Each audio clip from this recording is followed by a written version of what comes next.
Sir मैं अशोक सिंह बात कर रहा हूँ सर। सर लीव मांगते हैं सर मेरे को, एक दिन की नहीं सर।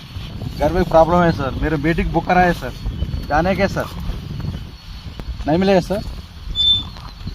ठीक है सर।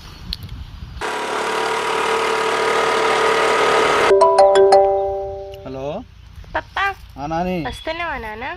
లీవ్ దొరుకుతుంది బిడ్డ, రావద్దామంటే వీలు చూసుకుని వస్తుందా బిడ్డ? ప్లీజ్ పప్పా. లేదు దొరకడం లేదు లీవ్, సార్ ఇవ్వను లీవ్, వీలు చూసుకున్న తర్వాత లీవ్ తీసుకుని వస్తా. ఓకే ఓకేనా? సరే మరి ఉంటా.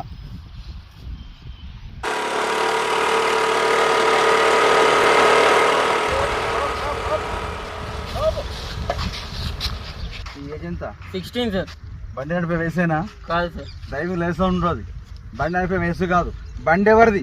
Daddy sir. సరే డాడీని తీసుకొని రాపో sir please please please please please please please daddy తీసుకొని రా అంతే. ప్లీజ్.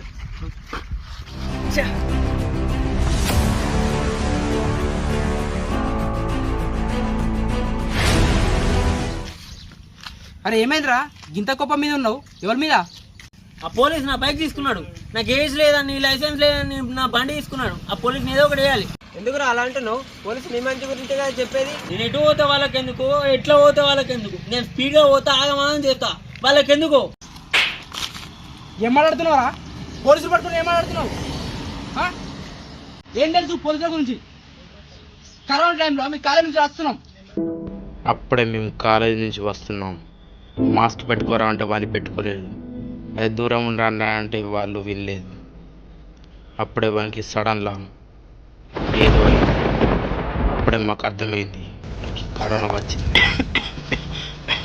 అరే మాస్క్ పెట్టుకోరా అని చెప్పి కరోనా వచ్చింది. ఎట్లా? అరే మీ సొంత తమ్ముడే కదా, కాపాడు. సొంత అన్న ఫ్రెండ్స్ అయినా మేము అసలు ఏం చేయలేకపోయాం. అప్పుడే వచ్చాడు వాళ్ళ డాడీ. వాళ్ళ డాడీని చూస్తే మా కడుపు తరుక్కుపోయింది. అసలు ఏం చేయాలో కూడా అర్థం కాలేదు. సొంత వాళ్ళు కూడా కాపాడలేని ఈ పరిస్థితిలో ఒకరు వచ్చారు, ఆయనే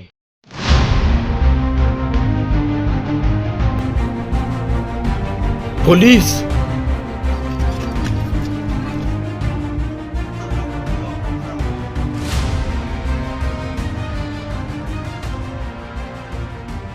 సెల్యూట్. ఆయన పోలీసులా కాదు, దేవుళ్ళ కనిపించాడు.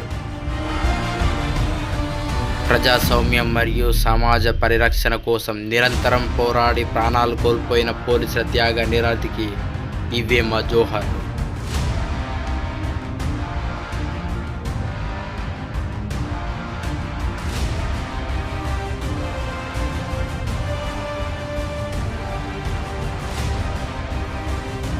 కడుగు 100 అడుగులతో సమానం సార్. తవ్వి చూడండి.